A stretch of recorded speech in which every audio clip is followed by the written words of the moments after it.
इस संसार में किसी व्यक्ति को किस किस चीज का अहंकार हो सकता है? पद का, प्रतिष्ठा का, रूप का, कला का, बुद्धि का, ज्ञान का, धन का, ऐसे अनेक प्रकार के अहंकार हमारे मन में अहंकार के कारण हो सकते हैं। तो उन कारणों से होने वाला जो अहंकार है उसको समाप्त करने के लिए, ये तो एक मैं हो गया, अब उस मैं को समाप्त करने के लिए हमें परम धाम की मैं लेनी होगी। परम धाम की मैं का तात्पर्य क्या है? कि मैं अक्षरातीत श्री राज्य की अर्धांगिनी हूं, उसकी अंग स्वरूपा हूं।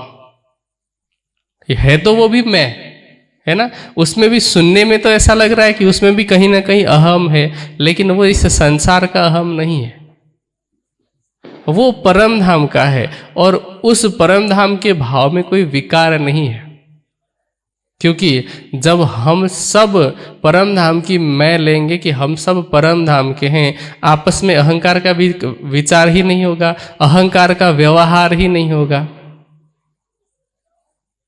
अभी तो भेदभाव क्यों है? चाहे वो सुंदर साथ के मन में हो, चाहे जन सामान्य के मन में, भेदभाव इसलिए है क्योंकि शरीर भाव है कहीं ना कहीं।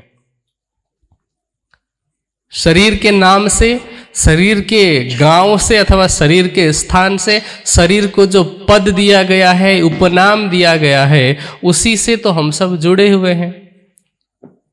इस वजह से दुख होता है, उस वजह से परेशानी होती है, समस्याएं होती है। लेकिन जैसे ही शरीर की मैं समाप्त हो जाए, शरीर की मैं हट जाए, परम धाम की मैं आए, तो दुनिया की मैं अपने आप ही समाप्त होगी। अब इसको समझें कि किस तरह से परम धाम की मैं कैसे लिया जाए जिससे कि इस संसार की मैं खुद ही समाप्त हो। इसको मैं अनेक उदाहरण के माध्यम से समझाने का प्रयास करता हूं।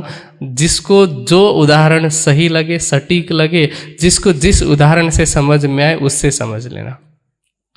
पहला कि इस संसार में मान लेते हैं कि हम प्रधानमंत्री ही बन गए, भारत देश का प्रधानमंत्री हम बन गए। भारत कितना बड़ा देश है? भारत से बड़ा कोई देश है कि नहीं दुनिया में?